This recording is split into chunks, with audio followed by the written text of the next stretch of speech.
What's up, YouTube? This is Too Raw for TV. All right, before I get into this video, as always, like to remind you guys that if you want to donate to my channel, if you want to contribute to Too Raw for TV, you can do so in the links provided in the description box below via the PayPal or the Cash App. And thank to everyone who has donated to my channel over the past couple of months. Also, I've created a Patreon account, and I strongly suggest you guys to come over and subscribe to the Patreon for the very low price of only $2 per month. I'm able to talk about stuff on the Patreon that I cannot really talk about on YouTube for obvious reasons. And I'd like to thank all of you who have come over to the Patreon so far.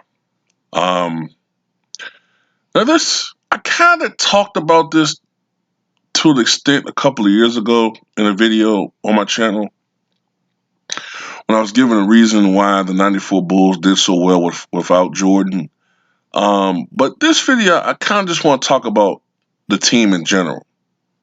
Okay, the 1994 Chicago Bulls, and what they did so much better than forecasted. So much better, to the point where I thought that in 93, 94, Scottie Pippen, if it wasn't for Akeem Olajuwon, two players, if it wasn't for the greatness of Akeem Olajuwon that season and the sudden complete dominance of David Robinson winning their scoring title, if it wasn't for that, I think Scottie Pippen could have won league MVP that year. He did win the All-Star Game MVP that year. Also, Scottie missed the first 10 games of that season, I believe. But that year was the first year where Scottie Pippen truly emerged from Michael Jordan's shadow and showed that he was a great player in his own right and that he was a top 50 all-time player. And not only that, I think that Phil Jackson probably should have won Coach of the Year that year. I really think that he should have won Coach of the Year. I distinctly remember, as most of us do, when Michael Jordan retired. I think it was for the first time. I think it was October the 6th, 1993. And what was a surprise to most Chicago Bulls fans and the sports world in general. And I remember people saying, well, damn, without Jordan, the Bulls might have the worst record in the league, and they may not make the playoffs, and they might not win 40 games. I remember somebody saying the Bulls might not win 30 games. But, of course, that wasn't to be. And it was a monumental challenge trying to make up for the loss of Michael Jordan, who at 30 years old was in his prime still as a basketball player. So how do you make up for losing 32 points per game, one of the greatest defensive players of all time, and arguably at that time the greatest player in league history? You have to do a lot. Now, the easiest thing to make up for, in my opinion, is defense.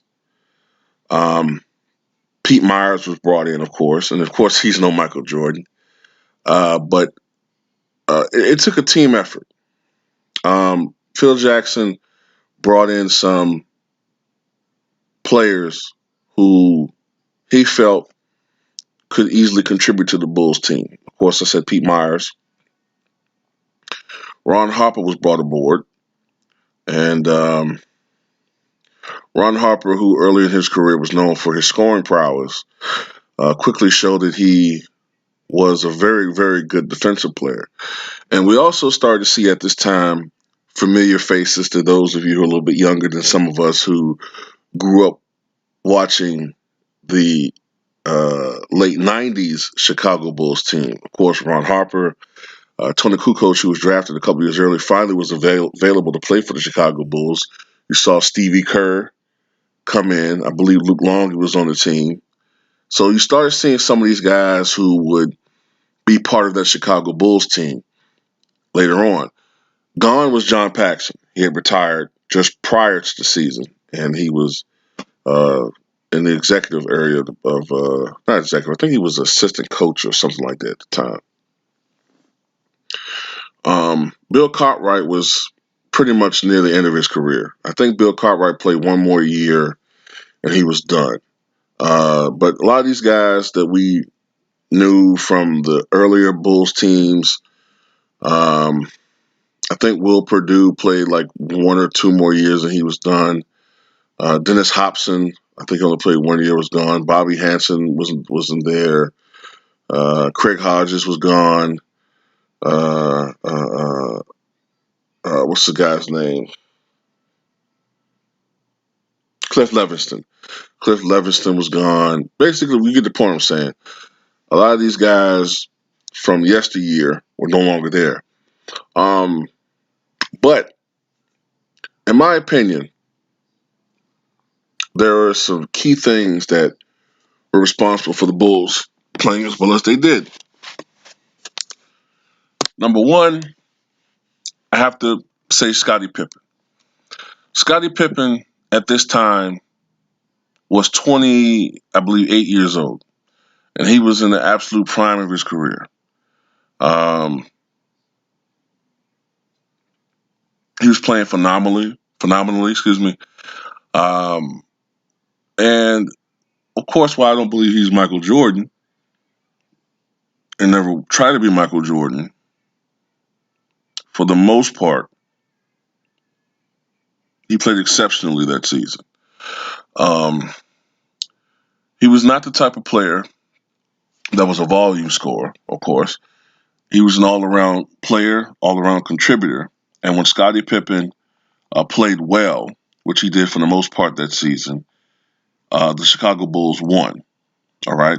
I want to try to see his numbers for that particular season because I think, in my opinion, from 1993 to early 1996 was Scottie Pippen's peak. I think after he hurt his back during the 95-96 season, there was a slow decline in his level of play for the rest of his career. All right. Let's see. For a 6-year stretch, Scottie Pippen was an all-star. Let me see. During the 94 season, Scottie Pippen shot 49% from the floor, 32% from three-point range, which at the time was a career high. 66% from the foul line. Scottie was never a great foul shooter, but he averaged a career high 22 points per game, 8.7 rebounds per game, which was a career high for him, 5.6 assists per game, 2.9 steals, which I think was maybe second in the league behind Nate McMillan, from memory serving correctly, and nearly 1 blocks per game. So yeah, Scottie Pippen truly emerged that season as a force offensively. Dominant defensive player, probably the best. Oh man, him, Hakeem Olajuwon, David Robinson, the best defensive players in the league, I'd say at that time, as well as Gary Payton. Those names tend to pop up in my head. Pippen arguably is the best all-around defensive player for what he could do out there, where he was able to disrupt offenses. Just very great, versatile defensive player. And it makes you wonder what he could have done if he hadn't missed the first 10 games of the season.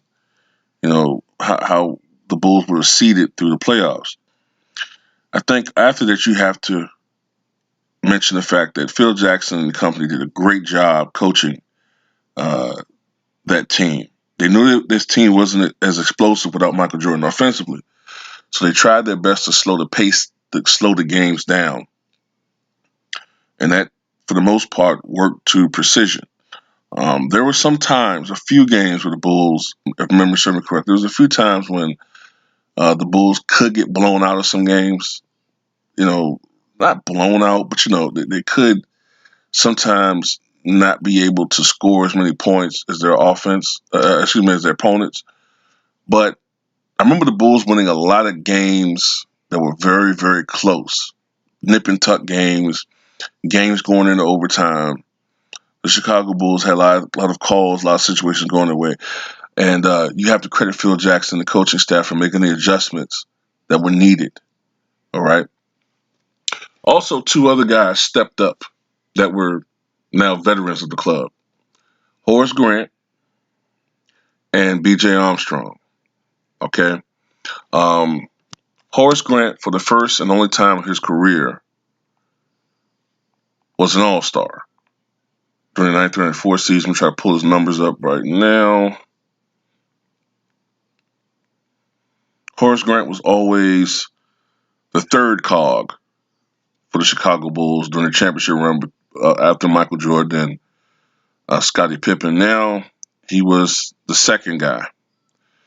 And there was the only year that he was an All-Star. Like I said, he averaged 15 points and 11 rebounds per game, which were all career highs. 3 assists per game, all career highs for him. He shot 52% from the floor. Um, the Chicago Bulls would woefully miss Horace Grant the next season when he bailed on the Chicago Bulls and left and signed with the Orlando Magic. And they missed his toughness, and they missed that interior presence, that defensive and rebounding presence. And it showed during the 95 season when the Bulls were barely floating above 500 before Jordan rejoined the team. And they finished the season, like, I think, a 13-4 run, which pushed them into the sixth seed. Um, but yeah, Horace Grant's contributions were big. Also, B.J. Armstrong, for the only season of his career as well, was an All-Star during the 93-94 season when he averaged nearly 15 points per game, which was a career high. To go along with 4 assists, and he shot 48% from the floor and a blistering 44% from three-point range. As a matter of fact, during his Chicago Bulls years, B.J. Armstrong shot nearly 44% from three-point range, one of the best sharpshooters in the league during his time with the Chicago Bulls. So these, to me, are some of the biggest reasons why the Chicago Bulls played so well. They were a team of.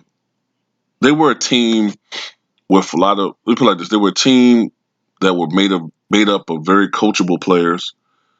Many guys felt like they had something to prove. Scottie Pippen, of course, felt like he had something to prove. Horace Grant felt like they had something to prove. All these guys, even though they were champions, you still felt that that they still felt that stigma of being like, well, they only won because they were playing with Michael Jordan. So they wanted to prove. Even Phil Jackson, I'm pretty sure, I'm a great coach, not just a coach living off of riding off of Jordan's coattails. You know, I'm a great player, Scottie Pippen, not just a guy riding off of Jordan's coattails. And that's not a knock on Mike, but that's how a lot of these guys probably felt. And last but not least, and this has to be said, and a friend of mine mentioned this to me, and it's true. The Eastern Conference was kind of weak that year. I mean, you gotta be honest. Look, call a spade a spade. The Eastern Conference was pretty weak. All you had that year, really, in the East were the New York Knicks, the weakened Chicago Bulls, and the up-and-coming Pacers. Other than that, most of those teams were pretty weak in the Eastern Conference. The Orlando Magic hadn't quite emerged yet. They would emerge the next season.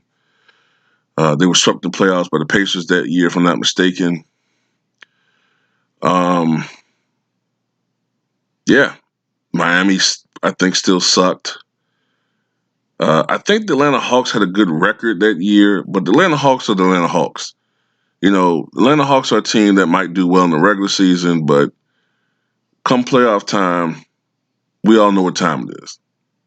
You know what I'm saying? Matter of fact, let me look at something right quick. Let me look at the 94 Eastern Conference standings.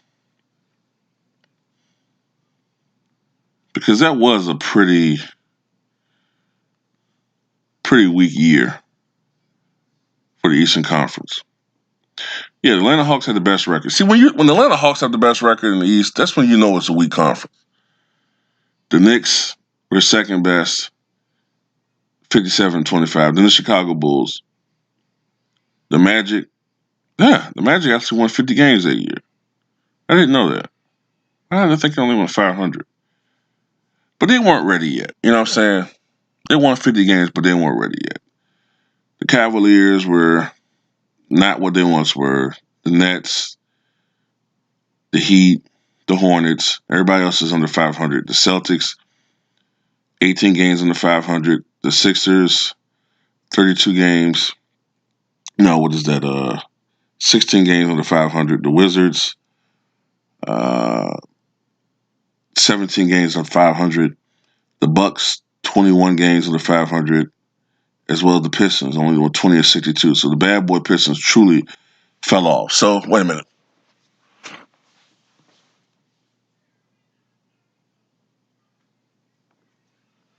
So, with the exception of the Orlando Magic, a team on the horizon, the Eastern Conference was weak. So, these are some of the reasons why the Chicago Bulls, overperformed that season. But as I said earlier, when Horace Grant left via free agency, they truly missed him. And his absence was one of the reasons why the Chicago Bulls, even with Michael Jordan, struggled in the playoffs that year. And they added Dennis Rodman. And then they say the rest is history. But tell me what you guys think, man, about this topic.